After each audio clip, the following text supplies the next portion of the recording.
Hello friends, कैसे हैं आप लोग। माई सेल्फ रशीना सक्सेना और मैं आपका स्वागत करता हूं आपके अपने YouTube channel fundamental classes Bareilly में। आज मैं आपके सामने लेकर आया हूं हिंदी। आज से हम हिंदी पढ़ेंगे।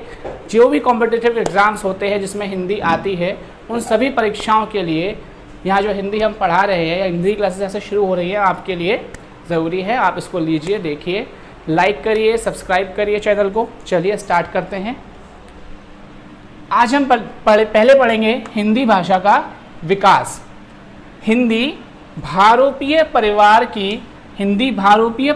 की आधुनिक काल की प्रमुख भाषाओं में से एक है। हिंदी कौन से परिवार की है? हिंदी भारोपीय परिवार की एक भाषा है। संस्कृत भारत की सबसे प्राचीन भाषा मानी जाती है। ये सब बात आप लोग जानते हैं कि संस्कृत को हम भारत की सबसे प्राचीन भाषा मानते हैं और जानते हैं इसके विषय में। हिंदी संस्कृत से ही निकलकर आई है। संस्कृत भाषा को हम देव भाषा या आर्य भाषा के नाम से भी जानते हैं। तो अगर हिंदी के विकास की हम बात करें तो हिंदी कौन से परिवार की भाषा है? हिंदी भारोपीय परिवार की भाषा है। संस्कृत भारत की सबसे प्राचीन भाषा है, इसके बारे में आपने जाना। हिंदी इसी आर्य भाषा, क्योंकि आर्य भाषा इसलिए कहा जा रहा है क्योंकि संस्कृत को हम आर्य भाषा के नाम से भी जानते हैं। हिंदी इसी आर्य भाषा संस्कृत की एक उत्तराधिकारी मानी जाती है। हिंदी का विकास क्रम निम्न प्रकार से है। आप लोग ऊपर अपने कॉपी में नोट्स लिख लीजिएगा। हिंदी का विकास क्रम, हिंदी का विकास क्रम। अब हिंदी का विकास क्रम कैसे रहा? सबसे पहले वैदिक संस्कृत हुआ करती थी।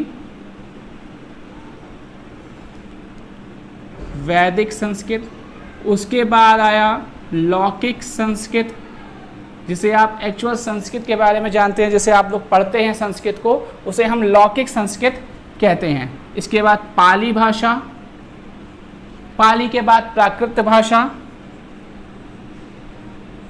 प्राकृत के बाद अपभ्रंश, अपभ्रंश के बाद आपका आता है अवहट, अवहट के बाद पुरानी हिंदी,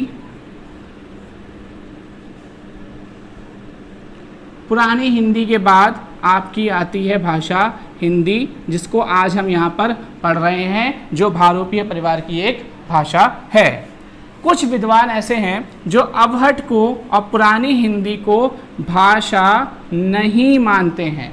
कुछ विद्वान हैं ऐसे जो अवहट और पुरानी हिंदी को भाषा नहीं मानते। तो ये रहा हिंदी का विकास क्रम कि हिंदी आई कहाँ से। यहाँ मैं आपको एक बात बताता चलूँ कि कोई भी भाषा अपना प्रभाव बनाने में और अपना प्रभाव खत्म करने में या समाप्त करने में 500 वर्ष लेती है। ये जनरल नॉलेज की बात है, जानने के लिए सामान्य जानकारी की एक बात है कि अगर कभी कोई आपसे पूछ लेता है तो आप बता सकते हैं कि किसी भी भाषा का जो प्रभाव है या कोई भी भाषा अपने प्रभाव को समाप्त होने में 500 वर्ष लेती है।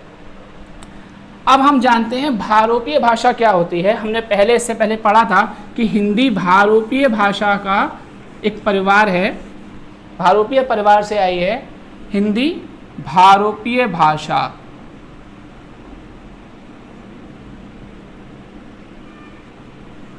भारोपीय भाषा क्या है? विश्व में बोली जाने वाली भाषाओं में सबसे प्रमुख भाषा है भारोपीय भाषा, सर्वप्रमुख है। इसके बोलने वालों की संख्या भारत में सबसे ज़्यादा है। अब इस भारोपीय भाषा परिवार में सिर्फ हिंदी ही नहीं है, और भी बहुत सी भाषाएं आती हैं, जैसे संस्कृत, पाली, अपभ्रंश, हिंदी, बंगाली, रूसी, अंग्रेजी, आपका जर्मन, पुर्तगाली, फारसी आदि बहुत सी भाषाएं हैं जो भारोपीय भाषा परिवार के अंतर्गत आती हैं।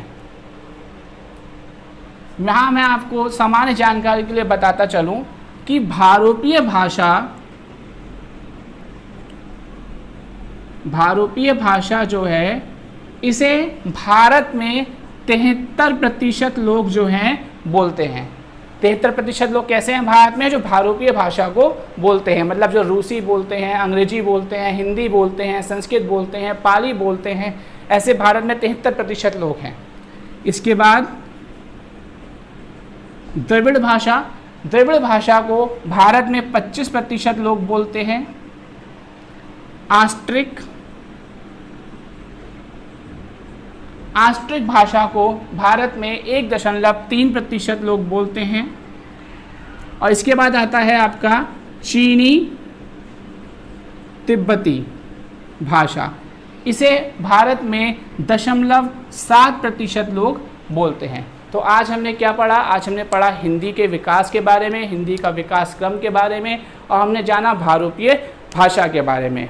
कल हम इसके आगे की बात पढ़ेंगे, भाषा क्या होता है, वर्ण क्या होता है आदि। तब तक के लिए आप इस जो भी मैंने आज यहाँ पढ़ाया है उसको रिवाइज़ करिए, उसको पढ़िए, और जो भी आपको समझ में नहीं आता या कुछ भी आपको पूछना है तो आप कमेंट बॉक्स में कमेंट कर सकते हैं, हम आपके प्रश्नों के उत्तर देंगे। धन्यवाद।